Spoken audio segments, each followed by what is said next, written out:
Hello friends, class 12th computer science में आज हम लोग दोस्तों एक नया चैप्टर शुरू कर रहे हैं। आज के इस चैप्टर में मैं आपको बताने वाला हूं फाइल हैंडलिंग के बारे में।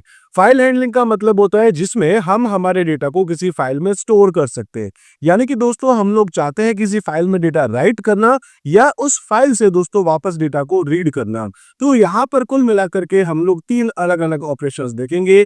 एक फाइल के अंदर दोस्तों डेटा को राइट करेंगे, दूसरा हम लोग देखेंगे डेटा को अपेंड करना। अपेंड का मतलब होता है बिल्कुल राइट की तरह ही है, लेकिन राइट और अपेंड में एक छोटा सा डिफरेंस है कि जो अपेंड हम लोग करते हैं वो पुराना डेटा भी बड़ा रहता है और उसके बाद लास्ट में जाके वो डेटा लिखते हैं, लेकिन राइट जो होता है वो आपका डेटा पूरा ओवरराइट कर देगा, यानी कि पुरानी फाइल्स को डिलीट करके एक नई फाइल बना देता है। और तीसरा हम लोग यहाँ देखेंगे दोस्तों रीड। रीड का मतलब है हमारी फाइल में जो डेटा लिखा हुआ है उसको हम वापस से दिखाना चाहते हैं, वो वहां से हम लोग वापस डेटा उठा करके लाना चाहते हैं। तो ये तीन काम हम लोग करेंगे। इसके लिए अलग अलग टाइप के फंक्शंस को हम लोग डिस्कस करेंगे।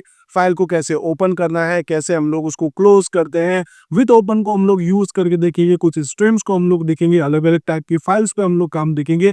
तो दोस्तों सबसे पहले एजेंडा देख लेते हैं। यहाँ पर मैं आपको बताने वाला हूँ एक तो फाइल का इंट्रोडक्शन, फाइल आपके पास हैंडलिंग आखिर होती क्या है।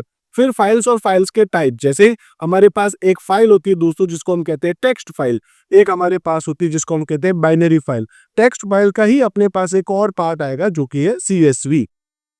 तो हम लोग यहाँ पर देखेंगे सबसे पहले हमारे पास यही है, टेक्स्ट फाइल को कैसे हम लोग हैंडल कर सकते हैं, उसमें कैसे हम काम करते हैं। उसके बाद हम लोग देखेंगे दोस्तों बाइनरी फाइल्स को, और उसके बाद हम लोग देखेंगे CSV फाइल को। तो तीन टाइप के अलग अलग मैं यहाँ पर आपको जो है टाइप्स ऑफ फाइल बताने वाला हूँ। पहले हम देखेंगे दोस्तों यहाँ पर सिंपल सी आपके पास जो टेक्स्ट फाइल होती है इसको कैसे हम ओपन करते हैं, कैसे क्लोज करते हैं, कैसे उसमें से डेटा को हम रीड करते हैं, कैसे दोस्तों उसमें डेटा राइट करते हैं, अपेंड करते हैं। इसके साथ साथ बहुत सारे प्रैक्टिकल बेस्ड क्वेश्चंस बताने के बाद मैं आपको बताऊंगा दोस्तों यहाँ पर फ्लश फंक्शन और साथ में फाइल पॉइंटर। इसके साथ साथ हम लोग देखेंगे यहाँ पर स्टैंडर्ड इनपुट, आउटपुट और एरर की स्ट्रीम्स होती है, वो हम लोग यहाँ पर एक एक करके डिस्कस करेंगे। इसके बाद हम लोग जाएंगे दोस्तों दूसरी टाइप की फाइल के पास जिसका नाम है अपने पास बाइनरी फाइल। तो बाइनरी फाइल पे हम किस तरीके से काम करते हैं, कैसे हम उसको क्रिएट करेंगे, कैसे हम उसको ओपन करेंगे, कैसे हम उसको क्लोज करेंगे। इसके साथ साथ दोस्तों हम लोग देखेंगे write on to a binary file. Binary file में डेटा लिखने के लिए हम लोग देखेंगे पिकल को। पिकल एक मॉड्यूल है आपके पास में, हम लोग बेसिकली उसको यूज करेंगे और डेटा को हम लोग उसमें स्टोर करेंगे, तो उसको हम लोग पिकलिंग कहते हैं। और अगर हम डेटा को रीड करना चाहते हैं किसी बाइनरी फाइल से तो उसको दोस्तों हम लोग अनपिकलिंग कहते हैं। डेटा को डंप करना या वहां से वापस लेकर के आना, एक होता है पिकलिंग और एक होता है अनपिकलिंग। इसके अलावा दोस्तों हम लोग फाइल में से कुछ कंटेंट को सर्च करके देखेंगे कि ये कंटेंट हमारे इस फाइल में है या नहीं है। ऐसे ही दोस्तों हम लोग उस फाइल को बाद में अपडेट करके भी देखेंगे, यानी कि मान लो पहले मेरे पास कुछ डेटा लिखा हुआ था, उस डेटा की जगह मैं कुछ और डालना चाहता हूँ। इसके साथ साथ हम लोग देखेंगे यहाँ पर ओपनिंग एंड क्लोजिंग को लेकर के, कैसे आप ओपन और क्लोज कर सकते हैं एक CSV फाइल को, आप कैसे उसमें राइट करेंगे और कैसे आप उसको रीड करेंगे। तो ऐसे बहुत सारे टॉपिक्स हैं जो एक एक करके हम डिस्कस करेंगे। दोस्तों सबसे पहले हम लोग बात कर लेते हैं यहाँ पर एक इंट्रोडक्शन के बारे में। फाइल हैंडलिंग का आखिर मीनिंग क्या है। तो फाइल हैंडलिंग जो है in Python allows us to store data permanently in a file. आप अपनी एक फाइल के अंदर डेटा को परमानेंट रूप से डेटा स्टोर कर सकते हैं। अभी तक क्या हो रहा है दोस्तों, हम लोग यहाँ पर एक इनपुट फंक्शन यूज करते हैं। इनपुट फंक्शन से हमने कुछ भी डेटा इनपुट करा है, एक्स नाम की वेरिएबल में सपोज आया, हमने उस एक्स को यहाँ सपोज की वापस जाके प्रिंट कर दिया। अब हमारा प्रोग्राम हो गया बंद। अब उस एक्स का जो डेटा था वो अब हमको नहीं मिल पाएगा। तो हम क्या चाहते हैं, ये जो डेटा आया था, सपोज आप किसी भी तरीके से ले सकते हैं, इनपुट करवा के भी, डायरेक्ट टाइप करवा के भी, तो इस डेटा को हम परमानेंट स्टोर करवाना चाहते हैं किसी फाइल में। When we close the program, data stored in a variable is lost। जब हम प्रोग्राम बंद कर देंगे तो x नाम की वेरिएबल में जो भी डेटा था वो सब कुछ आपका लॉस हो जाएगा। बट हम चाहते हैं इस डेटा को सेव करके रखना। But data saved in a file remains in, यहाँ कह सकते हैं इंटैक्ट। तो हम लोग अपने डेटा को परमानेंट स्टोर करके रखना चाहते हैं तो हमको यहाँ पर फाइल हैंडलिंग को यूज करना पड़ेगा। अब अगर हम देखें तो हमारे पास फाइल्स जो होती है दोस्तों वो होती है दो टाइप की। एक है हमारे पास जिसको हम कहते हैं टेक्स्ट फाइल, ठीक है। तो फाइल क्या है, file is a collection of data stored on a disk. आप डिस्क पर यानी कि हार्ड डिस्क पे या पेन ड्राइव में, CD में, DVD में, कहीं पर भी जब आप अपने डेटा को स्टोर करते हैं तो वो डेटा किसी किसी फॉर्मेट में होगा, उस फॉर्मेट को हम क्या बोलते हैं, फाइल। तो फाइल में हम अपने डेटा को स्टोर करते हैं। Python allows us to work with two types of file. दो टाइप की फाइल हम यूज करेंगे। एक है हमारे पास टेक्स्ट फाइल और दूसरा हमारे पास है बाइनरी फाइल। जो टेक्स्ट फाइल है उसमें क्या होता है, स्टोर डेटा है ना ह्यूमन रीडेबल फॉर्मेट, यानी कि हम जिसको समझ सकते हैं। जैसे वो आपके पास .txt फाइल हो सकती है, CSV हो सकती है। TXT का मतलब होता है आपके पास में टेक्स्ट फाइल, और CSV का मतलब होता है कॉमा सेपरेटेड वैल्यूज, यानी कि एक CSV एक्सेल जैसी फाइल होती है, उसको भी हम लोग देखेंगे। इसके अलावा दोस्तों आप HTML के फाइल हो गया, XML के फाइल, ऐसी कोई भी फाइल कह सकते हैं जिसमें आपको टेक्स्ट पढ़ने में आता है, आप समझ सकते हैं। वो तो हो गई आपके पास टेक्स्ट फाइल। दूसरी होती है आपके पास बाइनरी फाइल, मतलब अगर आप इसको ओपन करके देखेंगे तो ये सपोज JPG फॉर्मेट होगा, यानी एक इमेज फॉर्मेट हो सकता है, MP4 हो सकता है, EXE फाइल हो सकती है, PDF हो सकता है, .dat फाइल हो सकती है। ये आपके पास टेक्स्ट फाइल नहीं, ये बाइनरी फाइल होती है। और बाइनरी फाइल को अगर आप ओपन करके देखेंगे तो आपको नॉर्मल टेक्स्ट नहीं दिखेगा, हालांकि PDF में आप देख लेते हैं, लेकिन फिर भी मैं आपसे कहूंगा कि ये सब कहीं ना कहीं आपके पास बाइनरी फॉर्मेट में ही स्टोर होता है, जिसमें 1 और 0 के फॉर्म में ही आपका डेटा स्टोर होगा। ठीक है, इसी तरीके से अब हम लोग एक एक करके इनको डिस्कस करेंगे। तो टेक्स्ट फाइल क्या हो गई? Text file store information in the form of a stream of ASCII और यूनिकोड कैरेक्टर, यानी कि हम ASCII और यूनिकोड कैरेक्टर के अंदर डेटा को स्टोर करते हैं। The text file can be following type. Text file आपके पास अलग अलग टाइप की हो सकती है। एक हो गया आपके पास रेगुलर टेक्स्ट फाइल, और एक होता है आपके पास यहाँ पर डेलिमिटेड टेक्स्ट फाइल। एक फाइल वो है जिसमें आपका जो टेक्स्ट लिखा हुआ है वो सिंपल सा टेक्स्ट दिखेगा आपको, जबकि दूसरा आपके पास होता है जिसमें आप कॉमा कर करके डेटा सेपरेट करते हैं। जैसे मान लो 7, 8, 9, 12 हो सकता है किसी स्टूडेंट्स के मार्क्स हो ये। तो इस तरीके से हम लोग कॉमा सेपरेटेड या फिर टैब सेपरेटेड डेटा भी स्टोर करते हैं। तो जो रेगुलर टेक्स्ट फाइल होती है, इसमें क्या होता है, आपका टेक्स्ट जो होता है वो एक फॉर्मेट में आपका स्टोर होता है। दीज कह सकते हैं these are the text file which store the text in the same form of type। जैसा आप टाइप करते हैं वैसा ही आपका डेटा स्टोर होता है। जबकि आपके पास जो दूसरी है, ठीक है, वो है डेलिमिटेड टेक्स्ट फाइल है आपके पास। इसमें क्या होता है, a specific character is store to separate the value. इसमें आपके कैरेक्टर को स्टोर करने के लिए हमको कोई ना कोई एक सेपरेटर की जरूरत पड़ती है, और वो सेपरेटर आपका टैब भी हो सकता है, कॉमा भी हो सकता है, इवन कि इसके अलावा भी आपके पास कुछ हो सकते हैं जो हम लोग CSV फाइल में डिस्कस करेंगे।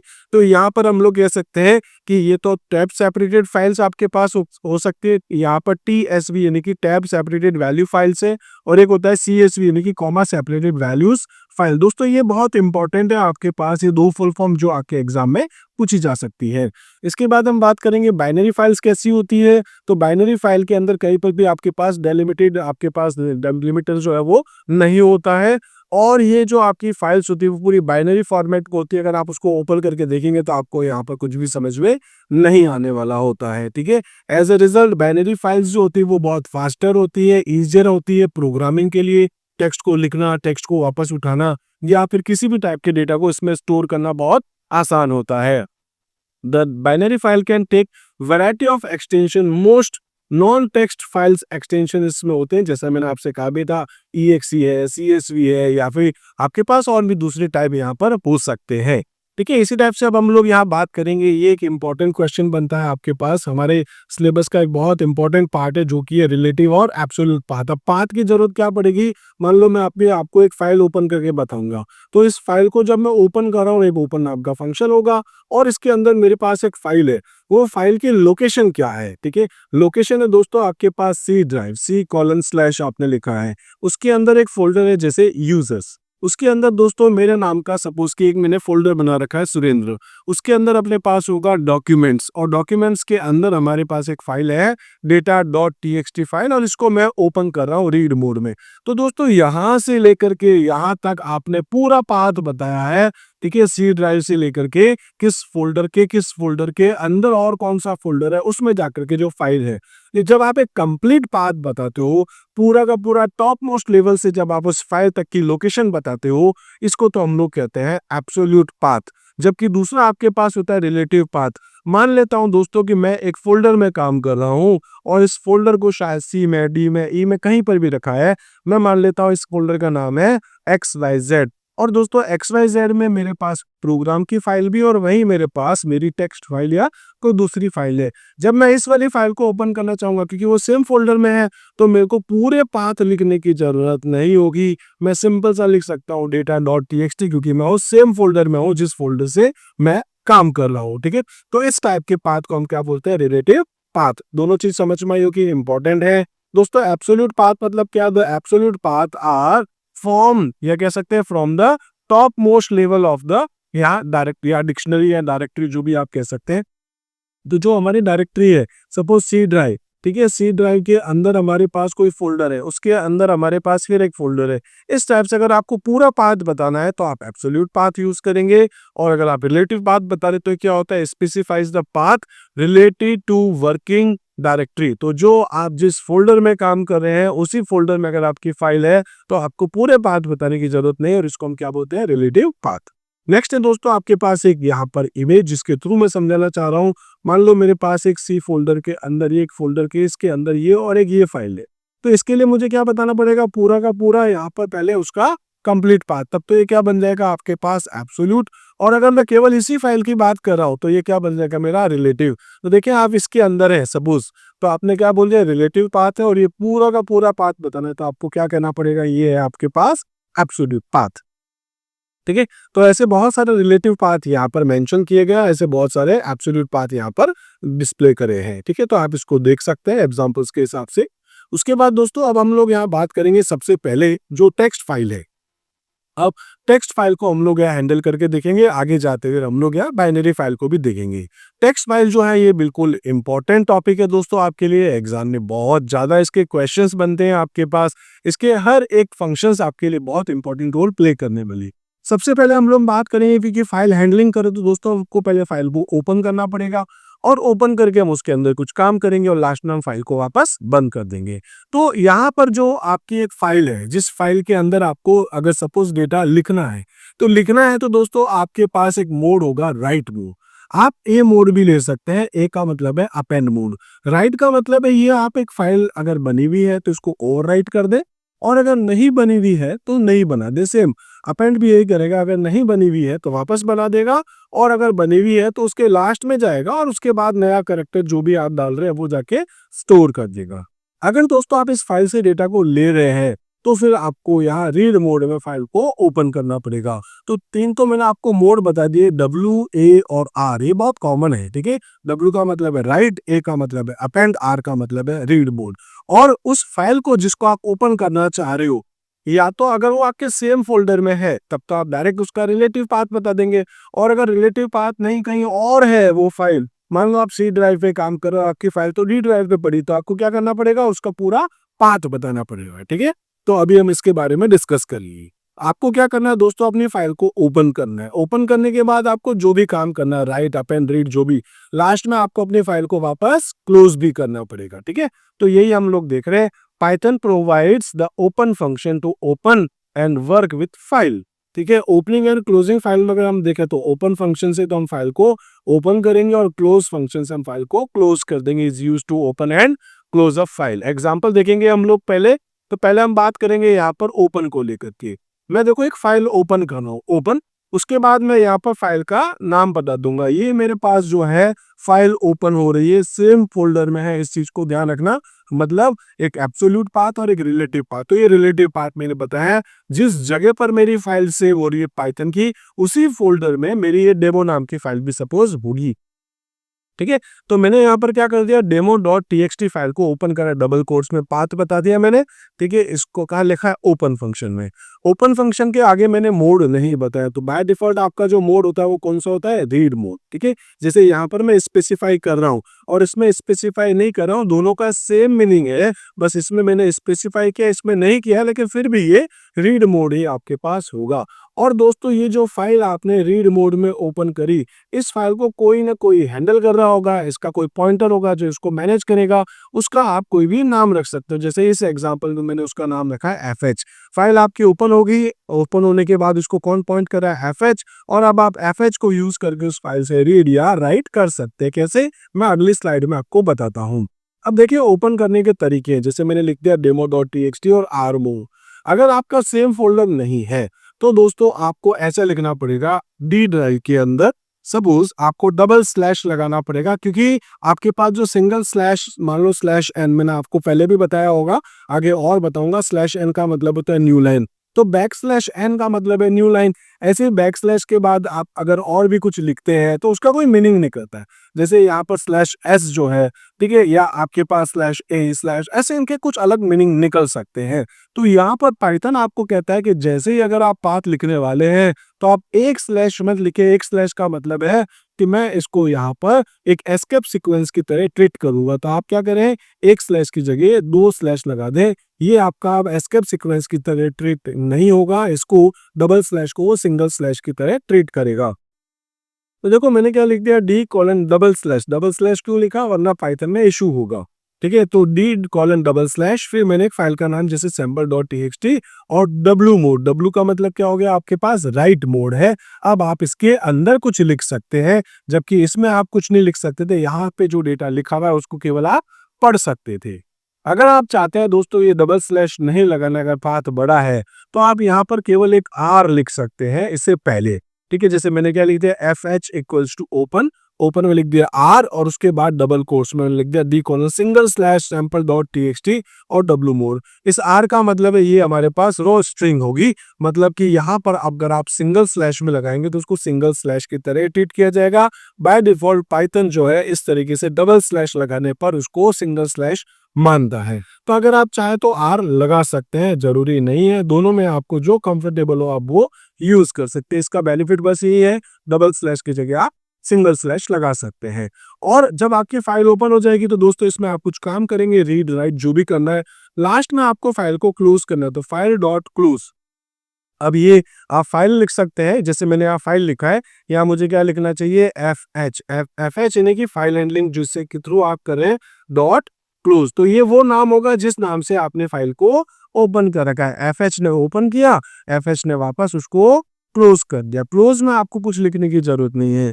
तो file should always be closed after use to free system resources. इसका मीनिंग क्या हो गया दोस्तों, मान लो मेरी रैम के अंदर मैंने एक 5 MB की फाइल को लोड कर रखा। 5 MB की फाइल तो मेरी रैम में आ गई है, रैम में चल रहा है दोस्तों डेटा। मैंने फाइल ओपन करी, फाइल पे काम किया, फाइल को मैंने क्लोज नहीं करी, तो अब मैं इस फाइल को यूज तो नहीं कर रहा हूं, लेकिन फिर भी ये मेमोरी में जगह खा रही है। मान लो अगर मैंने 2-3 फाइलों को ऐसे ओपन कर रखा होता तो दोस्तों वो 2-3 फाइल भी मेमोरी के अंदर अभी भी पड़ी होती जब तक मेरा कंप्यूटर ऑन होता या पाइथन मेरा प्रोग्राम मेरा ऑन होता। तो पाइथन का कोड चल रहा है लेकिन अब मुझे उस फाइल से कोई काम नहीं है, तो मैं उस फाइल को क्या कर दूंगा, क्लोज कर दूंगा। ये बहुत ज्यादा जरूरी है ताकि आप अपने कंप्यूटर की मेमोरी को यूज कर सके। ठीक है, सिस्टम रिसोर्सेज को थोड़ा फ्री कर सके, सिस्टम की मेमोरी को फ्री कर सके। ठीक है, तो अब हम लोग देखेंगे जो फाइल अभी हमने ओपन करी है, उस फाइल को ओपन करते टाइम हमको कुछ मोड ध्यान में रखते होते हैं। मैंने आपसे कहा था एक मोड बताया था डब्ल्यू यानी कि राइट मोड है आपके पास, ए बताया था जो कि अपेंड मोड है, और एक आर बताया था जो कि रीड मोड है। दोस्तों अगर आपके पास टेक्स्ट फाइल है तो आप सिंपल सा आर डब्ल्यू और ए लिख सकते हैं, लेकिन अगर आपके पास बाइनरी फाइल है जिसको हम आगे डिस्कस करेंगे तो आपको रीड मोड में बाइनरी फाइल को ओपन करने के लिए आर भी लिखना पड़ेगा, राइट मोड में बाइनरी फाइल को ओपन करने के लिए डब्ल्यू भी लिखना पड़ेगा, और अपेंड मोड में बाइनरी फाइल के लिए आपको ए भी लिखना पड़ेगा। डिफॉल्ट मोड आपके पास रीड मोड होता है, जैसा मैंने आपसे कहा भी था, फाइल मस्ट एग्जिस्ट ऑलरेडी। अगर फाइल नहीं है तो यहाँ आपके पास आईओ एरर आएगा, मतलब मैं इस फाइल को ओपन करके डेटा ला रहा हूँ और फाइल ही नहीं है तो क्या होगा, एरर आ जाएगी। अगर आप डब्ल्यू या ए मोड ओपन कर रहे हैं तो अगर आपके पास फाइल नहीं है तो ये ऑटोमेटिक उस फाइल को क्रिएट कर देगा। ठीक है, if the file does not exist क्या करेगा, file is created. If the file exist, अगर फाइल पहले से बनी हुई होगी तो उसको क्या करेगा, ये डिलीट करके उसके बाद उसमें नया डेटा ये उसमें ओवरराइट कर देगा। तो इसको बहुत ध्यान से देखना, डब्ल्यू मोड को अगर पहले का डेटा है तो हटा देगा। और फिर आता है ए यानी अपेंड मोड। अपेंड मोड क्या करेगा, पहले का डेटा आपके पास पड़ा होगा और जो न्यू डेटा है वो लास्ट में जाकर के अपेंड हो जाएगा, और अगर फाइल नहीं बनी हुई है तो दोस्तों ये खुद फाइल वापस क्रिएट भी कर देगा। ठीक है, ये मैंने यहाँ पर मेंशन कर रखा है। तो ये जो मोड है डब्ल्यू मोड, आर मोड या ए मोड, और साथ साथ में बाइनरी के लिए आप इसमें से बस पीछे बी लिख देंगे, आर या आर बी, डब्ल्यू या डब्ल्यू बी, ए और ए बी। ठीक है, लेकिन अगर आप चाहें तो उसको डबल मोड में भी आप ओपन कर सकते हैं। जैसे अगर आप आर की जगह आर प्लस लिखते हैं तो ये क्या हो जाएगा, file must exist otherwise error आएगी। दूसरा, बोथ, पहले आप इसमें रीडिंग कर सकते हो और बाद में आप इसमें राइटिंग भी कर सकते हैं, मतलब रीड के बाद आप इसमें राइट करना चाहते हैं। अगर आप डब्ल्यू प्लस कर देंगे तो इसमें क्या हो जाएगा दोस्तों, आप बोथ रीडिंग एंड राइटिंग इसमें भी आप कर सकते हैं।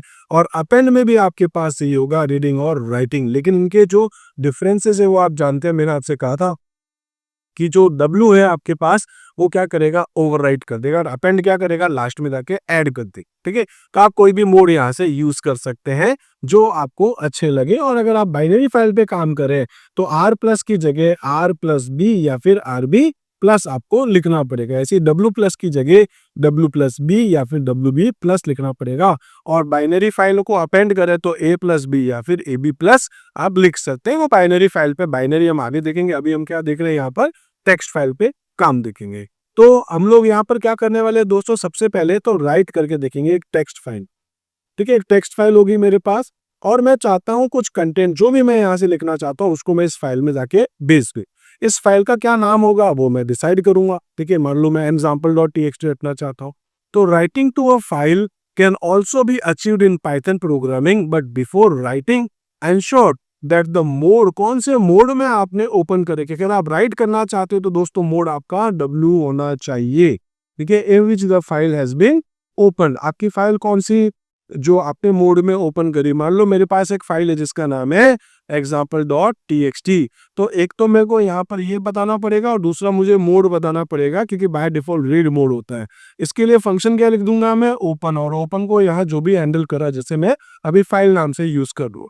और Python provides 2 types of writing function, 2 type के फंक्शन आपको देता है। एक आपको देता है दोस्तों राइट, और एक आपको देता है राइट लाइन। ठीक है, तो अभी हम लोग इसको देखेंगे। एक होता है आपके पास राइट और एक है आपके पास राइट लाइन्स। तो राइट क्या काम करता है, write strings str to file, आपने जो भी स्ट्रिंग डाली वो उसमें जाके स्टोर कर देगा। ठीक है, एक स्ट्रिंग डाली आपने, वो स्ट्रिंग आपने फाइल में भेज दी। जबकि राइट लाइन्स क्या करता है, आप चाहें जितनी लाइन्स डाल सकते हैं, लेकिन उसको स्टोर करवाएगा एक लिस्ट के फॉर्मेट में पहले, और फिर उस लिस्ट को हम भेजेंगे फाइल में जाके स्टोर कर देगा। ठीक है, तो इसको मैं प्रैक्टिकली आपको बताने वाला हूँ। एक फंक्शन है हमारे पास राइट और एक फंक्शन है हमारे पास राइट लाइन्स। यहाँ पर दोस्तों राइट की जगह क्या मान के चलना, आप राइट लाइन्स लिखा हुआ होगा। ठीक है, इस टाइप से, और इसके अंदर हमने L लिखा है मान लें। ठीक है, तो इसको मैं प्रैक्टिकली आपको भी बताऊंगा। अभी देखते हैं हम लोग पहले राइट मेथड क्या है। द राइट मेथड क्या करेगा, writes a single string to a file, एक फाइल पर आप एक सिंगल स्ट्रिंग यहाँ पर लिख सकते हैं। It does not add a new line, ये क्या करेगा, न्यू लाइन को ऑटोमेटिकली ऐड नहीं करेगा। यानी कि अगर आपने लिख दिया XYZ तो XYZ लिखाएगा। उसके बाद मान लो आप ABC लिखना चाहते हो तो वो उसके बाद ABC ऐसे लिखे। तो अगर आप न्यू लाइन लेना चाहते तो XYZ लिखना पड़ेगा। उसके बाद आपको प्रिंट में आपको जाकर के ऐसे लिखना भी पड़ सकता है /n। ठीक है, आप इसको अगर लिखेंगे मान लो स्ट्रिंग के अंदर /n, तब जाकर के वो उसको उस फाइल में न्यू लाइन ऐड करेगा, अदरवाइज नहीं करेगा। ठीक है, तो मैं यहाँ पर इसी चीज को एग्जांपल के साथ बता भी रहा हूँ। तो मान लो एक फाइल नाम का मैंने पॉइंटर लिया है, फिर लिखता हूँ इक्वल्स टू ओपन, फाइल का नाम मैं बताता हूँ, उसका मोड मैं बताता हूँ। W मतलब क्या हो गया, ओवरराइड कर देगा आपकी पहले से बनी हुई फाइल को। उसमें मैंने लिख दिया फाइल डॉट राइट, और जो भी आप कंटेंट लिख रहे हैं, और फिर आप उसको क्लोज कर देंगे। इसको मैं प्रैक्टिकली दिखा देता हूं दोस्तों। मैं जाके लिखता हूं यहाँ पर आइडियली, और यहाँ आ जाने के बाद में मैं एक नई फाइल ओपन कर देता हूँ। ठीक है, इसमें जाकर के मैं लिख देता हूँ, जैसे मुझे क्या करना है, ओपन करना है। ओपन करना है कोई भी फाइल का नाम, सपोज कि मैं यहाँ एक फाइल ले लेता हूँ जिसका नाम है सपोज ABC की। ठीक है, और इसको मैं जो ओपन करूंगा .txt मान लेता हूँ, इस फाइल का एक्सटेंशन है .txt। इस फाइल को जब मैं ओपन करना हो तो ओपन करते time by default read mode होता है, मैं इसको कर देता हूँ राइट मोड। अब दोस्तों ये फाइल जो ओपन होगी इसको हैंडल कौन कर रहा है, आप कोई भी नाम ले सकते हैं। जैसे मैं मान लेता हूँ FH इक्वल्स टू ओपन, तो FH ने इसको ओपन करके अपने पास रख लिया है। अब दोस्तों मुझे इसके अंदर कुछ स्टोर करना है। ठीक है, तो मैं इसमें क्या स्टोर कर रहा हूँ, तो मैं क्या लिख दूंगा, FH डॉट राइट। ठीक है, नाम आप कुछ भी ले सकते हैं, FH डॉट राइट। और राइट करने के बाद इसमें मैं लिखना चाहता हूँ, जैसे मान लो S फॉर सुरेन, ये मैंने इसके अंदर जाके लिख दिया। अभी मैंने इसमें न्यू लाइन नहीं ली है। ठीक है, तो ये क्या कर देगा, उसमें जाकर के इसको कंटेंट को ऐड कर देगा। उसके बाद मैं वापस से इसी लाइन को कॉपी करके लिख देता हूँ। मान लेता हूँ इस वाले में जाके लिख देता हूँ मैं ऐसे ही, लाइक मेरा नाम सुरेंद्र, ये भी इसमें जाकर के ऐड कर देगा। तो राइट क्या करेगा, वहां जाएगा, डेटा लिख करके आ जाएगा। और लास्ट में आपको क्या करना होगा, FH डॉट क्लोज, मैंने फाइल को क्लोज कर दिया। दोस्तों सेव कर देता हूँ, आप कोई भी नाम से रख सकते हैं, मैं इसको सपोज डेमो नाम से रख देता हूँ। मैं इस फाइल को सेव करूंगा, रन करूंगा, मेरी फाइल रन हो गई, मेरा डेटा वहां जाके स्टोर हो गया। अगर आप देखना चाहें तो मैं यहीं से इस फाइल को ओपन कर देता हूँ। बाय डिफॉल्ट आपके पास पाइथन की फाइल होती है, मैं ऑल करता हूँ। देखो आपकी फाइल का हमने यहाँ पर क्या नाम रखा था, ठीक है। तो मैं इसको एक बार क्लोज करता हूँ, यहाँ चलते हैं हम लोग, इसको बंद करके मैंने फाइल का नाम रखा था ABCD, ओपन कर लेता हूँ यहाँ से ऑल। और आप चाहे तो डायरेक्ट उस फोल्डर पे भी जा सकते हैं। अब मैं क्योंकि करंट फाइल पे काम कर रहा हूँ, करंट फोल्डर में काम कर रहा हूँ, यहाँ पर मैं ढूंढूंगा मेरी फाइल का नाम जो भी था, ये ABCD दोस्तों अभी बनी है जस्ट, ठीक है। तो ये मैं बना रहा हूँ, यहाँ पर जो डेट वगैरह जो भी आपके पास आएगी, ये वाली फाइल है abcd.txt, ठीक है। 16/3/2025 जब मैं इसको रिकॉर्ड कर रहा हूँ, जैसे ही रन करूंगा आप देखोगे यहाँ बिना न्यू लाइन के वो कंटेंट आ चुका है। अगर आप चाहते हैं न्यू लाइन लेनी है तो आप /n लगाएंगे, इसको आप सेव करेंगे, वापस आप रन करेंगे, तब जाकर के उसमें न्यू लाइन आएगी। आप ओपन करके देखना चाहते हैं, कंट्रोल O करेंगे, फिर से वही प्रोसेस है दोस्तों, ऑल फाइल करके मैं यहाँ पर जाके देख लेता हूँ ABCD, ये वाली फाइल थी, आप देखिए इस बार न्यू लाइन आ गई है क्योंकि मैंने यहाँ पर /n को यूज किया है, ठीक है। तो ये समझ में आ गया होगा आपको कि मैं यहाँ पर कैसे ओपन कर सकता हूँ, ये ओपन करने का मेथड था, ठीक है। कैसे क्लोज कर सकता हूँ, ये क्लोज करने का मेथड था। और कैसे हम इसके अंदर कोई डेटा स्टोर कर सकते हैं, स्टोर करने के लिए क्या हमारे पास राइट, ठीक है। तो राइट समझ में आ गया होगा। अगर आप चाहते हैं यहाँ पर मल्टीपल टाइम इसको यूज करना, तो मैंने आपको भी मल्टीपल टाइम करा के दिखा दिया, जैसे लाइन 1, लाइन 2, लाइन 3, ठीक है। तो इसको मैंने आपको अभी भी जस्ट दिखाया था। आप चाहते हैं जैसे उस एग्जाम्पल में लिखा है, मान लो मैं यहाँ जाके लिख देता हूँ लाइन 1, ठीक है, और इसके आगे जाके लिख देता हूँ this is my first line, ऐसी कुछ भी आप लिख सकते हैं, ठीक है। मैं ऐसे जाके लिख देता हूँ, और यहाँ पर जाके लिख देता हूँ मैं सपोज लाइन 2, और इसमें जाके लिख देता हूँ this is my second line, ठीक है। मैं लिख देता हूँ सेकेंड लाइन, इस टाइप से मैंने इसके अंदर जाके कुछ लिख दिया है।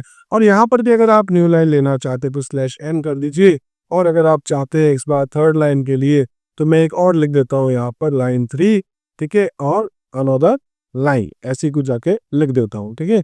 तो ऐसे कुछ लिख दिया है, ठीक है। तो इस तरीके से मैंने इसको सेव कर देता हूँ, इस कोड को रन कर देता हूँ, रन करूंगा, मेरा डेटा जाके स्टोर हो जाएगा। ओपन करूंगा, आप देखेंगे दोस्तों मेरी फाइल का जो नाम था, एक तो एक्सटेंशन और दूसरा फाइल का जो नाम था ABCD, इस बार इसके अंदर ये डेटा आके स्टोर हो गया। तो आपको ये समझ में आया होगा दोस्तों किस तरीके से हम लोग डेटा को स्टोर कर सकते हैं। क्या करना है, ओपन, राइट और क्लोज, 3 फंक्शंस आपको समझ में आ गए होंगे।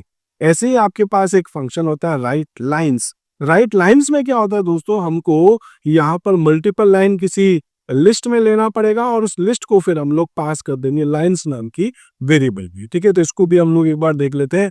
मान लो यहाँ पर जो मैंने इस तरीके से लिखा था, मैं यहाँ जाके लिख देता हूँ, मान लो एक वेरिएबल है जिसका नाम है लिस्ट, लिस्ट इक्वल्स टू, और यहाँ पर जाके लिख देता हूँ मैं अमन, मान लो एक किसी का नाम है, ठीक है, अमन।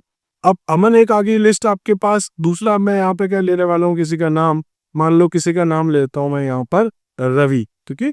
फिर मैं यहाँ जाके लिख देता हूँ विशाल। इसी टाइप से मैं जाके लिख देता हूँ यहाँ पर सपोज कि किसी का नाम था वंशिका। तो मैंने क्या कर दिया, मल्टीपल डेटा एक लिस्ट में ले लिया, और इसके लिए मुझे न्यू लाइन चाहिए, इसके /n लगाऊंगा, इसमें भी मुझे न्यू लाइन चाहिए, ठीक है, तो क्या लगाऊंगा /n, ठीक है। इसी टाइप से इसमें भी मुझे न्यू लाइन चाहिए, सपोज /n, लास्ट वाले की जरूरत नहीं, आप चाहे तो ले सकते हैं, ठीक है। तो मैंने इस तरीके से न्यू लाइंस ले लिए। अब जो फंक्शन था मेरा, मुझे क्योंकि मल्टीपल लाइन इसमें पास करनी है, तो यहाँ पर इस राइट की जगह मैं जाके क्या लिखूंगा दोस्तों, राइट लाइंस, और राइट लाइंस में क्या पास करना पड़ेगा, लिस्ट, ठीक है। इस टाइप से मैं लिख देता हूँ। तो यही किया दोस्तों, लाइंस नाम की वेरिएबल थी सपोज, जिसमें लिस्ट ली है, और उस लिस्ट या जो भी लाइंस नाम की वेरिएबल को राइट लाइंस नाम के वेरिएबल में मैंने पास कर दिया, वो जाके स्टोर हो गया होगा। देखो अभी ABC नाम की फाइल थी, अभी क्या हो जाएगी आपके पास यहाँ पर, ठीक है। मैं इसको सेव करता हूँ, एग्जीक्यूट करता हूँ। आप देखेंगे इस बार जब आप इसको ओपन करके, तो इसमें अमन, रवि, विशाल, वंशिका, ये डेटा आपको दिखने वाला होगा। तो ऑल फाइल्स में जाकर के मैं यहाँ पर ABCD नाम की जो फाइल्स थी, इस बार ये डेटा आपको देखने को मिल गया। अगर दोस्तों यहाँ पर हम लोग W की जगह क्या लिख देंगे, A, ठीक है, तो ये पुराना डेटा तो लिखा ही रहेगा। मान लो इस बार मैं यहाँ A लिख देता हूँ, और यहाँ पर कुछ नाम बदल देता हूँ, जैसे अमर की जगह जाके लिख देता हूँ अनामिका, ठीक है, रवि की जगह जाके लिख देता हूँ रवीना, और विशाल की जगह लिख देता हूँ विशाला, और वंशिका की जगह लिख देता हूँ मैं सपोज यहाँ पर वंश। अब ये नाम मेरे को उसके लास्ट में ऐड करने हैं, ठीक है, तो इसलिए मैं क्या लिख रहा हूँ, ए मोड लगा देता हूँ। सेम कोड है दोस्तों, सेव करूंगा, रन कर दूंगा। आप देखेंगे इस बार जब मैं उस फाइल को ओपन कर रहा हूँ कंट्रोल ओ करके, ठीक है, यहाँ से मैं ऑल फाइल्स करके और यहाँ पर वापस से वो एबीसीडी वाली फाइल, उसमें वो पहले वाले नाम तो थे ही, उसके बाद ये आपको नाम और देखने को मिल गए। ये कंटिन्यू इसलिए आया था क्योंकि लास्ट में मैंने यहाँ स्लैश एन नहीं लगाया था, ठीक है। तो इसको मैं कर देता हूँ क्लोज। अगर आप चाहते हैं सबसे लास्ट वाली लाइन में भी लेना तो स्लैश एन यहाँ पर भी आप लगा देंगे, ठीक है। तो ये भी आपको समझ में आ गया कैसे मैंने आपको राइट लाइंस को यूज करके बताया। तो ये जो मेथड है आपके पास, write lines method writes a list of string to a file, it does not add new line slash N नहीं होता ऑटोमेटिकली, सो ये आपको मैनुअली ऐड करना पड़ेगा। एग्जांपल मैंने आपको बता दिया। और अपेंड में क्या होता है दोस्तों, बस आपको ए मोड लिखना होगा। आप जो भी लिखेंगे वो पहले से लिखी हुई होगी उस फाइल में, जो भी डेटा लिखा हुआ होगा उसके बाद आप जो लिखेंगे वो लास्ट में जाके उसको ऐड करेगा इस तरह पे, ठीक है। लास्ट में ऐड करेगा कहने का मतलब है अपेंड मोड में। तीनों चीजें समझ में आ गई। आपको यहाँ पर राइट फंक्शन बता दिया मैंने आपको, ठीक है, और राइट लाइंस भी बता दिया, और राइट मोड भी बता दिया, और अपेंड मोड भी बता दिया। इसी तरह से दोस्तों अब हम लोग यहाँ पर क्या देखने वाले हैं, रीडिंग, मतलब हमारी फाइल में कुछ डेटा लिखा हुआ है, अब मुझे वहां से डेटा रीड करना है। तो रीड के लिए भी हमारे पास 3 अलग अलग फंक्शन है। एक रीड है, एक हमारे पास रीड लाइन है, और एक हमारे पास रीड लाइन्स है, ठीक है। तो तीनों में डिफरेंस क्या अच्छे से समझिएगा। तो Python provides mainly 3 types of read functions. कौन कौन से होते हैं, एक होता है हमारे पास रीड, एक है रीड लाइन, और एक है रीड लाइंस। इसमें एस लगा हुआ है, जरूर ध्यान रखिएगा। जो हमारे पास रीड और रीड लाइन है, इसमें क्या डिफरेंस है कि रीड क्या करता है, आपके पास जो भी डेटा है वो पूरा एक साथ उठा लेगा। आप उसमें नंबर ऑफ बाइट्स भी उठा सकते हैं। अगर मैंने केवल रीड लिखा तो जो भी डेटा है सारा आ जाएगा, लेकिन मैं लिखता हूँ रीड के अंदर मान लो 5, तो वो 5 कैरेक्टर मुझे स्टार्टिंग से ला करके देगा, ठीक है। लेकिन अगर मैं रीड लाइन लिखता हूं तो ये क्या करेगा, मुझे कंप्लीट लाइन उठा करके दे देगा। रीड लाइन में क्या डिफरेंस है, रीड पूरा डेटा देगा, रीड लाइन आपको एक एक लाइन करके देगा, एक लाइन आपको देगा। और रीड लाइंस क्या कर देगा, read all lines and returns them a list, ठीक है। तो इसमें क्या होगा, पूरी की पूरी लिस्ट आपके सामने आ जाएगी। जितना भी आपकी एक एक लाइन है वो सारी एक लिस्ट बन के आपके पास आने वाली है। इसको मैं प्रैक्टिकली आपको समझाऊंगा, ठीक है। तो हमारे पास क्या हो गए, ये 3 फंक्शंस हो गए। आप रीड लाइन और रीड लाइंस यूज कर सकते हैं। रीड क्या करता है, एंटायर फाइल को रीड करेगा और स्पेसिफिक नंबर ऑफ कैरेक्टर्स को रीड कर सकता है। जबकि रीड लाइन क्या करेगा, एक सिंगल लाइन को एक टाइम पर रीड करेगा। रीड लाइंस क्या करेगा, ऑल लाइंस को रीड कर लेगा और उसको एक लिस्ट में डाल करके आपको पास कर देगा। अभी पहले हम क्या देखेंगे, रीड मेथड। रीड मेथड क्या होता है, मैंने आपको अभी भी बताया क्या करता है। Read method reads the entire content of the file as a single stream. You can also specify the number of the character to read, ठीक है। तो इसका एग्जाम्पल क्या हो गया, बाकी सब सेम है। देखो फाइल ओपन करना है, मोड आपको चेंज करना है, और आपको फाइल को क्लोज करना है। इस बीच में क्या करेंगे, आप फाइल डॉट राइट किया था उसके जगह रीड लिख दूंगा। वो डेटा जिस वेरिएबल में आएगा उसको मैं प्रिंट कर दूंगा। इसी फाइल पे काम कर रहा हूँ जो मैंने डेटा डाल के भेज रखा है यहाँ पर, ठीक है। अभी मैंने यहाँ पर क्या यूज कर रखा था दोस्तों, ठीक है, fh डॉट रीड लाइन्स। इसको मैं हटा करके क्या लिख दूंगा, केवल सॉरी राइट लाइन्स की जगह मैं लिख दूंगा केवल रीड। और रीड जो मैं कर रहा हूँ वो मेरा डेटा आएगा, ठीक है। कहाँ पे, fh डॉट रीड करके, और जो डेटा आ रहा है उसको मैं एक डेटा नाम की वेरिएबल में ले लेता हूँ। मान लो मैंने एक फाइल ओपन करी जिसने अभी 5-7 जो नाम मैंने डाले थे, अमन, रवि, अनामिका, जो भी नाम, वो सारे मैं उठा रहा हूँ। अब रीड करना है तो आपको यहाँ लिखना पड़ेगा आर, या भले नहीं भी लिखे तो चलेगा क्योंकि डिफॉल्ट रीड मोड ही होता है। अब मैंने रीड मोड में फाइल ओपन कर दी है, डेटा नाम की वेरिएबल में वो पूरा डेटा उठा लिया है, और उसको मैं यहाँ पर प्रिंट करने वाला हूँ। किसको, डेटा नाम की वेरिएबल को, और लास्ट में फाइल को क्लोज कर दूंगा। देखो जितना भी डेटा है सारा आपके पास आ चुका है। तो आपको समझ में आ गया होगा दोस्तों रीड फंक्शन क्या काम करता है, ठीक है। पूरा का पूरा डेटा उठा के दे देता है। इसके बाद अगर हम देखें स्पेसिफिक नंबर ऑफ कैरेक्टर्स अगर मुझे चाहिए तो मैं क्या करूँगा, तो दोस्तों यहाँ पर मैं जा करके रीड में जाके लिख देता हूँ। देखो बाय डिफॉल्ट अगर अपन चला के देखें तो क्या आ रहा है, AMAN, पहली लाइन के 4 कैरेक्टर ही हैं। अगर मैं मान लो इसमें जाके लिख देता हूँ 2, इस 2 का मतलब क्या है, मुझे 2 कैरेक्टर ही चाहिए, A और M आएगा बस आपके पास। सेव करो, रन करो, देखो क्या आया, 2 कैरेक्टर, ठीक है। अब 4 ही है, मान लो मैंने इसमें जाके लिख दिया 6, तो अमन तो पूरा आएगा ही आएगा। उसके बाद न्यू लाइन, ठीक है, तो 1 2 3 4 5, और 6 आपके पास, यानी कि आपको क्या मिल गया, आर आपको मिल गया, 6 कैरेक्टर आपको मिल गया। न्यू लाइन ले रहे हो वो भी काउंट होता है एक कैरेक्टर में, ठीक है। तो आपने 6 लिख दिया। अगर आप बाय द वे यहाँ 10 लिखोगे तो आपको स्टार्टिंग से 10 कैरेक्टर आपको डिस्प्ले कर देगा, ठीक है। तो ये समझ में आ गया होगा आपको कि आप जो रीड करते हैं इसमें नंबर ऑफ कैरेक्टर्स भी बता सकते हैं। एग्जाम्पल में 10 कैरेक्टर हम रीड करें, बस यहाँ पर कुछ खास चेंज नहीं किया मैंने, 10 कैरेक्टर रीड किए हैं। इसी टाइप से यहाँ पर ये यूज कब आएगा, जब आपके पास एक बहुत बड़ी फाइल है, इतना सारा डेटा नहीं लेना है आपको, तो स्टार्टिंग से 15-20 कैरेक्टर्स ही चाहिए, तो आप यहाँ पर इसको यूज कर सकते हैं। नेक्स्ट है दोस्तों हमारे पास रीड लाइन। रीड लाइन और रीड लाइंस दोनों में आप देखेंगे ये जो आपको डेटा देता है उसमें बाय डिफॉल्ट ये /n लगा करके नहीं देता है। तो नोट क्या है, read line function includes the /n at the end of each line, ठीक है, एक्सेप्ट द लास्ट लाइन। ये आपको /n वैसे लगा के तो देगा, सबसे लास्ट में जो आपके पास होता है उसमें आपको ये नहीं देगा, ठीक है। तो /n ये लगा करके आप देगा, ठीक है। इसी कोड को मैं एक बार एग्जीक्यूट कर देता हूँ, बस मुझे क्या करना है, एक एक लाइन रीड करनी है। तो मैं यहाँ पर जाके लिखता हूँ रीड लाइन, ठीक है। अब देखो ये क्या करेगा, एक लाइन रीड करेगा उसको प्रिंट कर देगा। मान लो इस तरीके से एक लाइन आ गई, अब हमारा कंट्रोलर आ गया सेकंड लाइन पे, सेकंड लाइन का डेटा रीड करके प्रिंट करेगा, फिर हम थर्ड लाइन, फिर फोर्थ लाइन और फिर फिफ्थ लाइन, बस मैं 5 लाइन को मैं एक एक करके प्रिंट करवा रहा हूँ। आप देखेंगे ये 5 लाइन्स आपके सामने आ गई है। बाय डिफॉल्ट ये आपको /n देता है, तो यहाँ पर एक तो /n इसकी वजह से यह आपको मिल रहा है, और फिर उसके बाद वापस रवि क्यों आ रहा है, क्योंकि प्रिंट फंक्शन भी आपको एक न्यू लाइन ऐड करके देता है, ठीक है। तो आप यहाँ पर इस तरीके से डेटा को डिस्प्ले करवा रहे हो। रीड लाइन, अब देखो ये तो हो गया आपके पास कि आपको 2, 4, 5 जो भी लाइन्स आपको रीड करनी थी वो आप रीड करे, हो सकता है आप लूप में भी लेते तो भी आप यहाँ पर एक एक करके डिस्प्ले करा सकते थे। सपोज जो भी डेटा आपके पास आता रहता आप उसको प्रिंट करा सकते थे, मैं आपको आगे बताता भी हूँ। तो इसमें क्या कर दिया मैंने, इस एग्जांपल में देखेंगे तो रीड लाइन, एक लाइन पहले मैंने रीड कर दी, रीड द फर्स्ट लाइन, फिर मैंने सेकंड लाइन को फिर रीड कर दिया। डिस्प्ले इसमें नहीं कराया हाथों हाथ, मतलब जैसे इसको मैंने रीड किया फिर ये प्रिंट कराया फिर इसके बाद लिया, लेकिन उस एग्जाम्पल में आपने क्या करा है, पहले इस डेटा को यानी इस वेरिएबल से इस जो भी इसका रिजल्ट आएगा वो हमने डेटा नाम की वेरिएबल में डाल के प्रिंट करा है। इस तरीके से आपको इजिली समझ में ना जाएगा। जैसे रीड लाइन हमने किया, रीड लाइंस भी ऐसा ही होता है।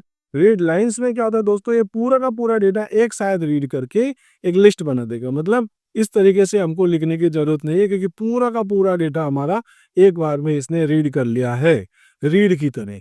रीड तो क्या जैसा डेटा है वैसे ही आता है। रीड लाइंस क्या काम करता है आपके पास में, ये पूरा डेटा उठाता है और लिस्ट में डाल करके आपको देता है, कुछ ऐसे आपके सामने डेटा आने वाला है। और अगर मैं इसी को रीड से करता, ठीक है, जैसे देखो आप इसमें रीड लाइंस लिखा है मैंने, ठीक है, इसको मैं एक बार हटा देता हूँ, इसकी जगह जाके लिख देता हूँ रीड, ठीक है। तो मैं क्या लिखता हूँ, एक केवल रीड और डेटा डिस्प्ले हो गया, इससे भी डेटा होगा। एक बार देखना थोड़ा सा एक इशू आएगा, क्या है वो मैं आपको बताता हूँ।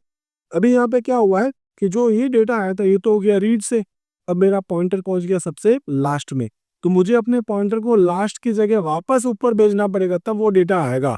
तो क्योंकि एंड ऑफ फाइल पे, इसलिए आपके पास अब कोई नया डेटा नहीं आया है। अगर आप चाहते हैं इस तरीके से, एक बार आपने ऊपर से पूरा डेटा रीड कर लिया, आप वापस डेटा रीड करना चाहते हैं, तो मैं आपको अभी आगे एक फंक्शन बताने वाला हूँ जिसका नाम है आपके पास एक टेल, और एक फंक्शन आपके पास है सीक फंक्शन। तो मैं यहाँ यूज कर लूंगा सीक फंक्शन। सीक फंक्शन क्या काम करता है, हमारे कर्सर को पर्टिकुलर लोकेशन पे भेज देता है, ठीक है। तो मैं यहाँ पर यूज कर लेता हूँ सीक फंक्शन, ठीक है। तो क्या लिख दूंगा मैं यहाँ पर fh.seek, इसमें लिख देता हूँ 0। अब ये देखो पूरा डेटा लेगा। अच्छा यहाँ पर क्या हो गया, सीक इज नॉट डिफाइंड, ठीक है। तो मैं यहाँ आता हूँ और फंक्शन का जो नाम है हमारे पास, ठीक है, fh.seek, और मैंने यहाँ पर एक डॉट नहीं लगाया, ठीक है। तो मैं एक बार इसको रन करके देख लेता हूँ। तो ये आपके सामने डेटा आ चुका है, ये कंप्लीट डेटा आया, और यहाँ पर हमारे पास वापस से वो डेटा आ गया। तो मैंने यहाँ पर क्या करा था, बस बेसिकली इस लाइन का मतलब है पहले ऊपर से पूरा डेटा रीड किया और मेरा कर्सर सबसे लास्ट में आ गया। अब मुझे वापस ऊपर से लेना है तो मुझे अपने कर्सर को फिर से ऊपर भेजना पड़ेगा, ठीक है, तब जाकर के वो वापस से ऊपर से जाकर के डेटा लेकर के आएगा। तो ये डेटा आ गया दोस्तों। अगर मान लो हम लोग इस तरीके से इसको नहीं लिखता है तो खैर ये ऊपर से लेगा, जो डेटा आ गया है अगर मैं इसको एक एक लाइन में वापस डिस्प्ले कराना चाहूँ, अभी देखो ऐसा आ रहा है, ठीक है, एक साथ लिस्ट में आ रहा है। अगर मेरे को लिस्ट से डेटा उठाना है तो हमको आता ही है कि जो डेटा है वो किस में आ गया, डेटा नाम की वेरिएबल में मैं क्या लिख दूंगा, फॉर आई इन डेटा, ठीक है, तो मैंने क्या कर दिया, डेटा से एक एक कैरेक्टर उठाता जा रहा हूँ मैं, या एक एक लाइन उठाता जाऊंगा जो आई में आता जाएगा, और उस आई को मैं यहाँ पर प्रिंट करवा दूंगा। सेव करूंगा, रन करूंगा, आप देखेंगे वो डेटा मेरा एक एक करके यहाँ आता जा रहा है। तो आप ऐसे उठा करके भी, इस तरीके से भी आप लूप चला करके भी एक एक लाइन को यहाँ पर यूज कर सकते हैं। ठीक है, तो ये समझ में आ गया होगा आपको। मैंने अभी आपको रीड लाइंस भी बता दिया है। इसके बाद है अपने पास टेल मेथड। टेल क्या काम करता है, आपको ये बताता है कि आपका अभी कर्सर कौन सी पोजीशन पे है। जैसे अभी अगर हम लास्ट में देखेंगे, ठीक है, ये तो सबसे लास्ट में आ चुका होगा। तो अगर आप यहाँ पर देखना चाहते हैं, ठीक है, मैं जाके लिखना चाहता हूँ प्रिंट के अंदर जो भी फाइल डॉट टेल है, तो या मैं लिख देता हूँ यहाँ पर fh डॉट टेल फंक्शन। ये मुझे क्या कर देगा, ये यहाँ पर मैं इसको प्रिंट में जाके लिख देता हूँ, ये मुझे बता देगा अभी मेरे कर्सर की पोजीशन क्या है। ठीक है, मैं इसको जैसे ही सेव करके रन करूंगा, आप देखेंगे मैं यहाँ से 1 2 3 4 5 6 7 8 9 10 ऐसे करते हुए यहाँ तक पहुंचा हूँ 63। उसकी पोजीशन क्या है, पोजीशन 63 पे हम पहुंच चुके हैं।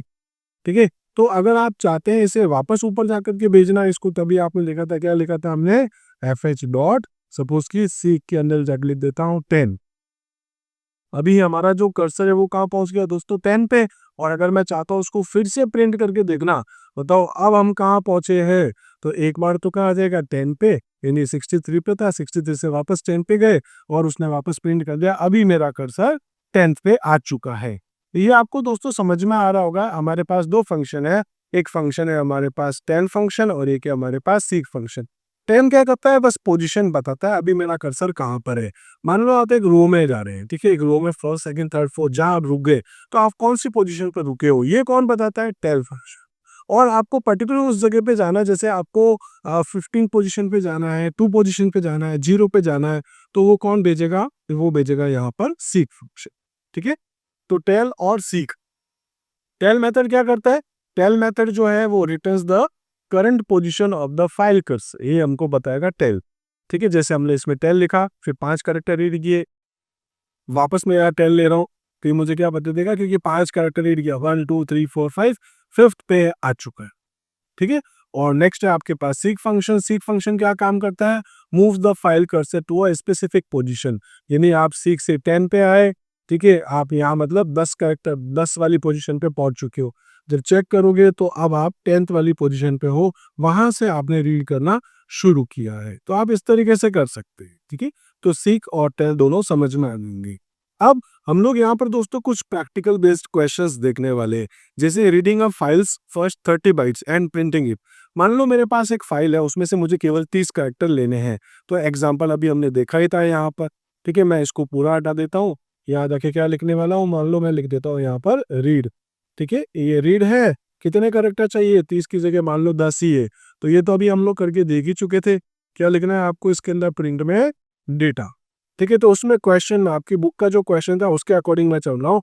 उसमें क्या था, 30 कैरेक्टर थे। मैं इसको चला के दिखा रहा हूँ आपको, स्टार्टिंग के 10 कैरेक्टर दे रहा है। अगर आप उसमें 30 लिख दोगे तो 30 ही आपकी बुक में है, इसलिए मैं आपको वापस इसी चीज को समझा देता हूँ। अगर आप 30 लिख देंगे तो 30 कैरेक्टर्स ही आपको दिखा देगा। ठीक है, टोटल 30, टोटल 63 क्वेश्चन इसके अंदर वो कैरेक्टर्स थे आपके पास। ये आपको समझ में आ गया होगा। दूसरा है आपके पास reading n bytes and then reading some more bytes from the last position. ठीक है, रीड करना है आपको। तो इसमें क्या हो गया, आपके पास मान लो आपने पहले 10 कैरेक्टर रीड कर लिए, उसके बाद आप यहाँ आए और आपने फिर से जाकर के 10 कैरेक्टर रीड कर लिए। तो पहले 10 दिखाएगा, बचे हुए 10 आपको और दिखाएगा। ठीक है, इस तरीके से अगर आप और लेना चाहे तो भले आप और भी ले सकते हैं। ऐसे करके पहले मान लो 10 ले लिए, फिर आपने 10 ले लिए, टोटल 20 हो गए। अब आप यहाँ पर सपोज 25 कैरेक्टर्स रीड करना चाहते हो, ये आपके ऊपर, आप कैसा कितना डेटा लेना चाहते हो। तो पहले आपके पास ये डेटा आया, ठीक है, उसके बाद आपके पास ये VAN तक आया, वंशिका का। उसके बाद ये शिका, और इस तरीके से आपके पास कुछ 25 कैरेक्टर्स आए हैं। वंश आपके पास जो है, या जो भी आप नाम लिख रहे थे वो भी आपके पास कंप्लीट या नहीं आया। ठीक है, विशाल का VISH आपके पास दिख रहा होगा। तो आप इस तरीके से कर सकते हैं। एग्जाम्पल आपकी बुक का था, इसलिए मैंने यहाँ आपको डिस्प्ले कर दिया। फिर reading of files entire content, सारा डेटा लेना है। क्या करना होता है आपको, केवल इसमें एक रीड फंक्शन लगाना होता है। तो आपकी फाइल का जितना भी डेटा है वो एज इट इज आपको देखने को मिल जाएगा। मैं इन सबको हटा देता हूँ, बस इतना सा कोड है। सेव करके रन करेंगे, आप देखेंगे आपकी फाइल में जो भी कंटेंट है वो सारा आपको डिस्प्ले हो गया। नेक्स्ट है आपके पास reading of files first 3 lines line by line, एक एक लाइन करके आपको रीड करना है। तो आप यहाँ पर क्या लिख देंगे, रीड लाइन। ठीक है, एक लाइन आपने रीड करी, प्रिंट कर दी, फिर एक और रीड कर दी, एक और रीड कर दी, 3 लाइन्स आपने एक एक करके यहाँ डिस्प्ले करवा दिया है। बस क्या फंक्शन, रीड लाइन है और कुछ है नहीं। ठीक है, ये भी समझ में आ गया होगा। नेक्स्ट है आपके पास reading a complete file line by line, एक एक लाइन आपको रीड करते जाना है कंप्लीटली। तो जैसे आपने एक तो किया था क्या, लिस्ट के थ्रू, जो अभी हमने रीड लाइंस के थ्रू किया, और अगर आप लाइन के थ्रू करें तो वो भी आप कर सकते हैं। लाइंस में तो क्या होगा, लिस्ट में डेटा आएगा। अगर आप बिना लिस्ट के करना चाहते हैं तो आप ऐसे भी कर सकते हैं। मान लो आपने एक फाइल ओपन कर दी, एक वेरिएबल बनाऊंगा, ठीक है, मान लेते हो उसका नाम है मेरे पास str equals to space, space डाल रहा हूँ, नॉन एम्प्टी रखना है मुझे। और फिर मैं यहाँ लिख दूंगा, यहाँ पर एक लूप चलाऊंगा, वाइल str, जब तक str के पास डेटा पड़ा है, यानी आपके पास कुछ भी data, data equals to F H dot read line, एक लाइन रीड करेंगे हम लोग और फिर उसको हम प्रिंट कर देंगे। ठीक है, इस तरीके से मेरा डेटा आता जाएगा। और यहाँ पर ये जो मैं डेटा ले रहा हूँ इसकी जगह मैं नाम चेंज कर देता हूँ। ठीक है, या तो str लिख दूँ या इसको जाकर के मैं लिख देता हूँ यहाँ पर डेटा, डेटा नाम की वेरिएबल है, एक एक करके मैं डेटा उसके अंदर लेता जाऊंगा। इसको भी फिर मैं हटा के क्या लिख दूंगा, डेटा। ठीक है, तो डेटा मेरा यहाँ पर प्रिंट होता जाएगा। मैं सेव करूंगा, रन करूंगा, आप देखेंगे एक एक डेटा, एक एक लाइन मेरे पास यहाँ पर आता गया। ठीक है, तो डेटा नाम की वेरिएबल थी, जब तक डेटा में कुछ ना कुछ डेटा पड़ा है, भले स्पेस ही हो, पहले हमने स्पेस ही डाल के रखा, और एक लाइन आई वो आपने प्रिंट करे, फिर एक और लाइन है फिर प्रिंट करे, सबसे लास्ट में आ जाएगा, जब नहीं मिलेगा तो लूप से बाहर आ जाएगा। ये भी आपको समझ में आ गया। ऐसे ही आपके पास reading the complete file in a list, एक लिस्ट में आपको डेटा लेना है, reading a complete file in a list. तो लिस्ट के लिए क्या लिखते हैं दोस्तों, आपको पता ही है क्या, मैं इन सबको हटा देता हूँ।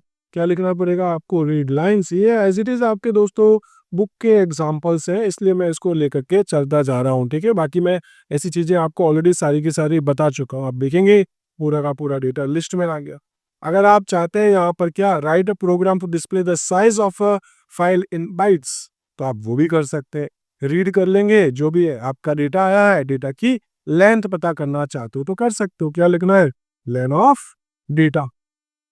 ठीक है, तो आप एक बार इसको चला के देख लें, रीड लाइंस की जगह रीड करके खत्म करता हूँ। सेव करो, रन करो। टोटल दोस्तों अभी इसके अंदर 55 आपके पास कैरेक्टर्स आपके पास इसके अंदर आया है। तो data equals to F H dot read, जो डेटा हमारे पास आया है उसकी लेंथ जो है वो है हमारे पास यहाँ पर, यहाँ हमने देखी है। ठीक है, 55 जो भी कैरेक्टर्स हमारे पास आ रहे हैं, size of the given file. ठीक है, तो वो साइज हमारे पास लेंथ से वो डिस्प्ले हो गई है। अगर दोस्तों यहाँ नेक्स्ट हमारे पास है जिसमें हम ये देखना चाहते हैं नंबर ऑफ लाइंस कितनी है, ठीक है, तो हम वो भी यहाँ पर देख सकते हैं। क्या कर देंगे हम लोग, यहाँ पर रीड लाइंस लगा देंगे, इसको रीड लाइंस। अब ये रीड लाइंस क्या करेगा, मतलब क्योंकि लिस्ट में डेटा आएगा हमारे पास, ठीक है, तो ये हमारा डेटा आ गया और उस लिस्ट में कितना डेटा पड़ा है वो देखना है, तो उसकी लेंथ हम लोग निकालेंगे। देखेंगे दोस्तों आपके पास 8 लाइन का डेटा इसके अंदर पड़ा है, 8 लाइंस आपके पास है। ठीक है, देखना इसमें आपको थोड़ा सा डाउट हो सकता है, इससे पहले यहाँ पर ये लिखा था, ठीक है, रीड, इससे क्या दिखाया था आपको 55। अब मैंने यहाँ पर क्या लिखा है दोस्तों, सेम टू सेम लिख रहा हूँ मैं। ठीक है, यहाँ पर रीड लाइन की जगह रीड, सॉरी रीड की जगह रीड लाइंस कर दिया। इससे क्या होगा, पूरा का पूरा डेटा, अभी तो इससे डेटा आया था लेकिन अब इससे क्या आ रहा है, आपके पास एक कंप्लीट लिस्ट आ रही है। लिस्ट के अंदर वो आपको पता है, ठीक है, स्लैशन से वो सेपरेट हो रहा है सब कुछ। तो जो आपका एक लिस्ट का एक आइटम है उसकी साइज 1 होगी। अब उसकी कंप्लीट साइज कितनी है देखना चाहते हैं आप, तो आपको भी से मिल जाएगा यहाँ लेन फंक्शन से, आप उस लिस्ट की लेंथ पता कर पा रहे हो। ठीक है, तो आपके पास 8 यहाँ रिजल्ट आ गया है। नेक्स्ट है write a program to write a string in a file and display it. ठीक है, अब हमको क्या करना है, किसी फाइल में डेटा भेजना है, हमको एक स्ट्रिंग डालनी है और फिर अगर हम चाहें तो उससे वापस रीड करना चाहते हैं तो वो भी कर सकते हैं। दोस्तों मैं यहाँ पर इस बार रीड की जगह क्या लिखने वाला हूँ, W+, मतलब राइट भी रहेगा और रीड भी हो जाएगा। और इसके बाद अगर आप ये चाहते हैं पहले आप इसके अंदर कोई फाइल में डेटा भेज दे, तो मैं यहाँ पे जाके क्या लिख दूंगा, fh.write। ठीक है, मैंने आपसे कहा था राइट एक फंक्शन होता है जिससे डेटा भेजते हैं आप। राइट में आप कुछ भी लिखना चाहते हैं, जैसे मैं जाके लिख देता हूँ this is a sample text. मान लो मैंने यहाँ ऐसा कुछ लिख दिया है।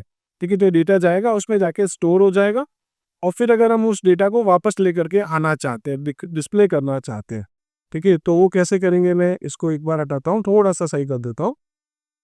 ठीक है, तो ये क्या हो जाएगा, अब यहाँ से तो हमने क्या कर दिया, डेटा को राइट किया, डेटा गया, डेटा दोस्तों मैंने टाइप करने के बाद एंड ऑफ फाइल पे भेज दी।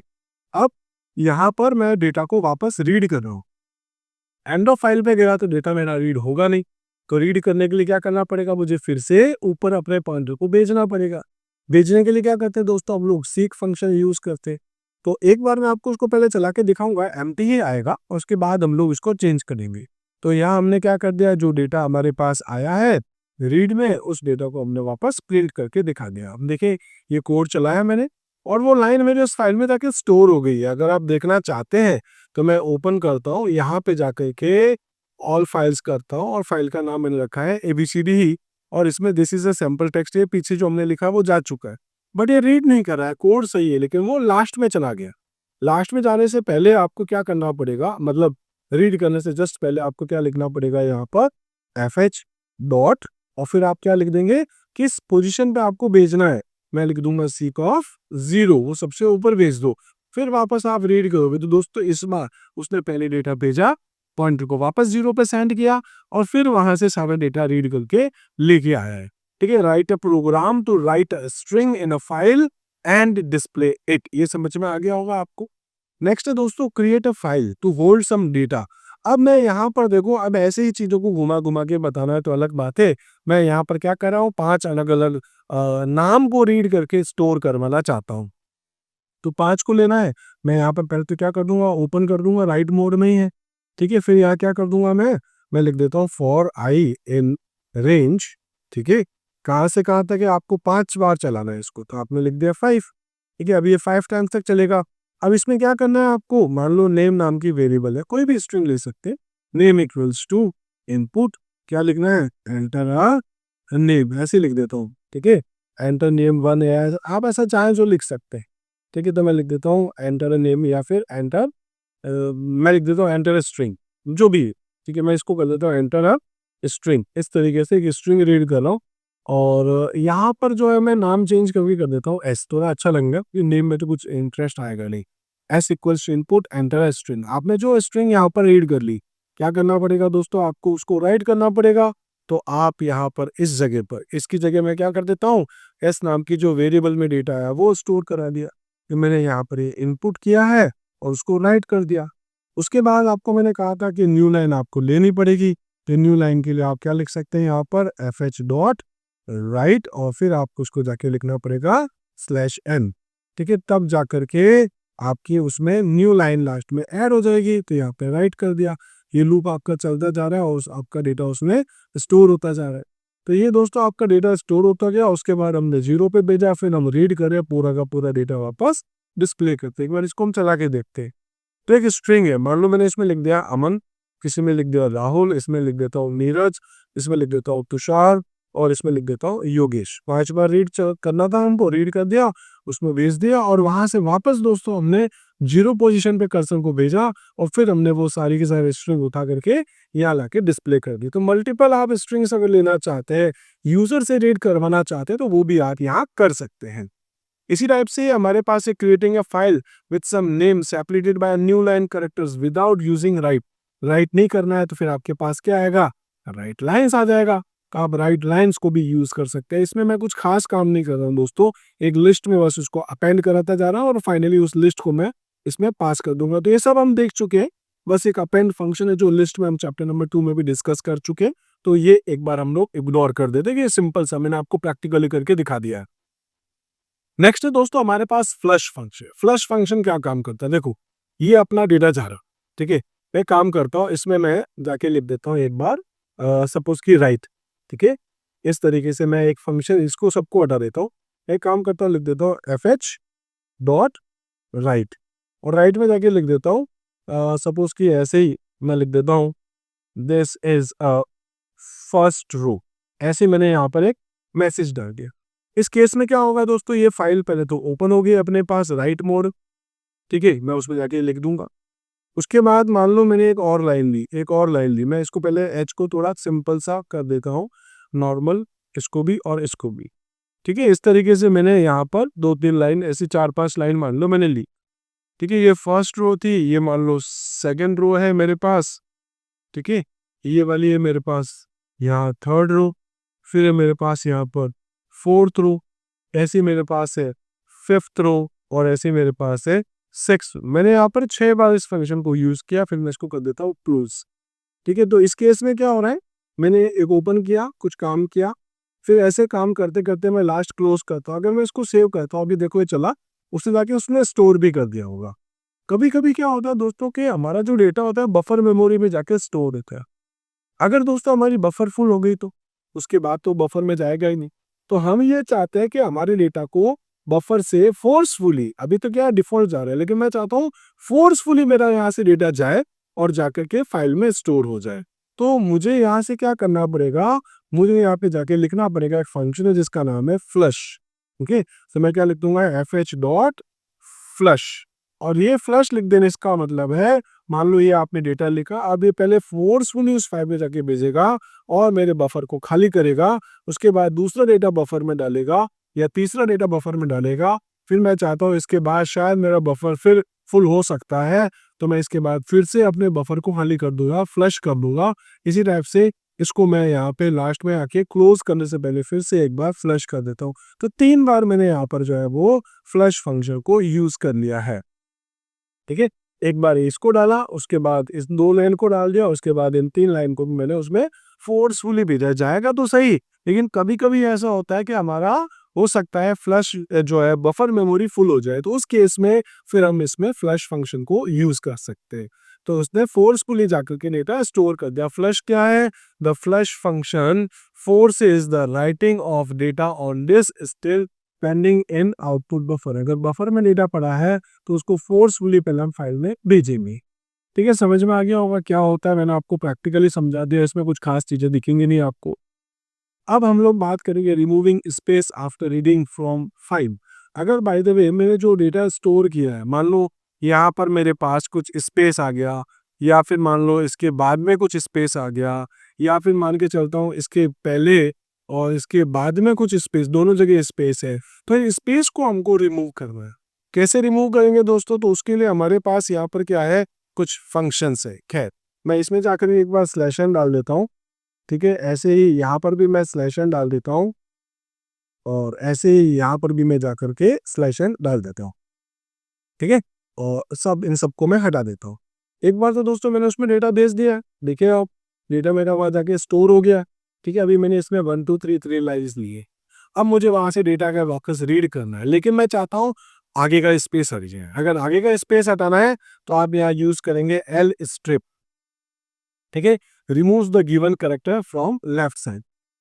और आप यहाँ पर आर स्ट्रिप करते हैं, ये क्या कर देगा, राइट साइड से वो जो भी आप करेक्टर बताएंगे फिर वहां से उसको रिमूव कर देगा, और ऐसे ही आप यहाँ से स्ट्रिप फंक्शन से दोनों साइड से हटा देगा।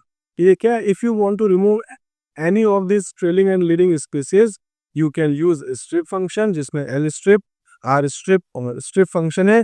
इसमें अगर आप पर्टिकुलर कोई करेक्टर बताएंगे तो उस करेक्टर के हिसाब से भी उसको रिमूव कर देगा। ठीक है, इसका आपका एग्जाम्पल देख सकते हैं।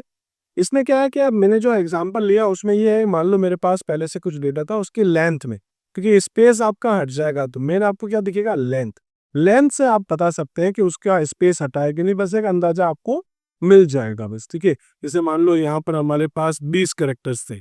ठीक है, मान लो इसमें 20 करेक्टर है, तो इस वाले में अगर आपने लेफ्ट साइड में स्पेसेस थे तो हटा के 19 दिखा देगा। मान लो इसमें राइट साइड वाले में थे तो आपको राइट साइड से हटा करके शायद 18 19 ऐसे कुछ जो भी है वो दिखा दे। अगर 2 3 है तो दोनों साइड से हटाना है, मान लो 17 दिखा दे, 2 पीछे 1 आगे ऐसे कुछ, तो वो आपको यहाँ पर थोड़ा एक आइडिया आपको मिल जाता है। बस आप स्पेसेस यहाँ से रिमूव कर सकते हैं हेल स्ट्रिप, आर स्ट्रिप और स्ट्रिप नाम के फंक्शन से। इसके बाद है दोस्तों आपके पास पॉइंटर्स जो होते हैं, significance of file pointer and file handling. ये आपको मैंने बता ही दिया था, जब आप फाइल ओपन करते हैं तो आपकी फाइल 0 पोजीशन पे जाती है, रीड करते करते एंड ऑफ फाइल तक पहुंच जाती है। आप चाहते हैं वापस ऊपर भेजना तो आप क्या यूज कर लेते हैं दोस्तों, यहाँ पर सीक फंक्शन। और अभी उसके पोजीशन क्या है देखना चाहते हैं तो आप क्या यूज कर लेते हैं, टेल फंक्शन। ठीक है, तो significance of file pointing pointer में यही कुछ है, whenever you read something from the file और write on to a file then these two things happening happens involving file handling. क्या होता है, this operation take place at the position of file pointer, यानी कि इसमें मेरा cursor यहाँ आएगा 0 पोजीशन पे मान ली, ठीक है। अगर अपेंड मोड है तो लास्ट में भी जाएगा, ठीक है। फाइल पॉइंटर क्या करेगा, वो पर्टिकुलर नंबर ऑफ बाइट्स जो है वहां पर जाकर के रीड करना, राइट करना, वहां तक वो उसको मूव करेगा, ठीक है। तो इसमें आप देख सकते हैं मोड है और साथ में पोजीशन उसकी क्या रहती है, बस ये है। अगर आप रीड मोड में ओपन करें किसी भी टाइप से तो हमेशा दोस्तों वो कहाँ जाएगा, बिगिनिंग ऑफ फाइल। अगर आप राइट मोड कर रहे हैं तो वो भी वो कहाँ जाएगा, बिगिनिंग ऑफ फाइल ही होगा, चाहे कोई भी मोड हो, और आपकी फाइल ओवरराइट हो जाएगी। और अगर आप अपेंड मोड में हैं तो किसी भी केस में होंगे दोस्तों, वो होगी तो ओवरराइट, लेकिन आपका कर्सर कहाँ जाएगा, हमेशा एंड ऑफ फाइल, सबसे लास्ट में रखी तो वो ऐड करेगा, ठीक है। तो ये भी आपको समझ में आ गया होगा। अब हम बात करेंगे standard input, output and error streams को लेकर के। तो हमारे पास जो स्टैंडर्ड इनपुट और आउटपुट की जो स्ट्रीम है या जो एरर की स्ट्रीम है, ये दोस्तों हैंडल करता है sys नाम का मॉड्यूल। अगर आप यहाँ पे ये यूज करना चाहते हैं फंक्शन से, जैसे sys.stdin, sys.stdout या sys.stderr, तो इसके लिए आपको sys नाम के मॉड्यूल को पहले इंपोर्ट करना पड़ेगा, ठीक है। तो इसको भी हम लोग देख लेते हैं। स्टैंडर्ड इनपुट करना चाहते हैं, stdin फंक्शन है दोस्तों आपके पास यहाँ sys नाम के मॉड्यूल में। तो क्या use to take input from the user, default source आपका कीबोर्ड होता है, अगर आप मेंशन नहीं करेंगे तो कीबोर्ड से रीड करेगा। आउटपुट के लिए आपके पास है कंसोल पे इन्हें डिस्प्ले कराएगा, और एरर का है वो भी आपको कंसोल पे ही डिस्प्ले कराएगा, बिल्कुल जैसे आपके आउटपुट की तरह चलता है, बस कलर थोड़ा चेंज करके रेड कलर में आपको डिस्प्ले कराएगा। इसका प्रैक्टिकली मैं आपको बता देता हूं दोस्तों। तो sys.stdin is always open in read mode. अगर आप यहाँ पर फाइल ओपन कर रहे हैं, ठीक है, stdin लिख करके, तो रीड मोड में फाइल आपकी या जो भी आपका इनपुट होगा, stdout लिखेंगे तो आउटपुट फाइल, आउटपुट मोड में आपकी फाइल ओपन होगी, ठीक है, हमेशा।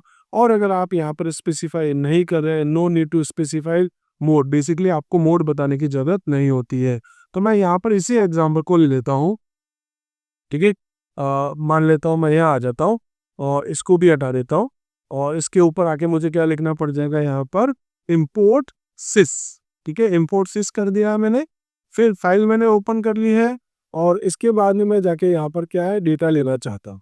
तो मैं क्या लिख देता हूँ, सपोज डेटा, ठीक है, डेटा इक्वल्स टू, और मैं लिख देता हूँ फाइल डॉट रीड, और जो भी डेटा है वो मेरा आ जाएगा। और उसको अगर आप प्रिंट करके दिखाना चाहते हैं तो दोस्तों आप सिंपल सा प्रिंट फंक्शन में भी डेटा दिखा सकते हैं, और आप यहाँ पर यूज कर सकते हैं sys, यानी कि sys यूज करेंगे, और उसका फंक्शन है stdout, और इसमें भी आप पास कर सकते हैं आपका डेटा।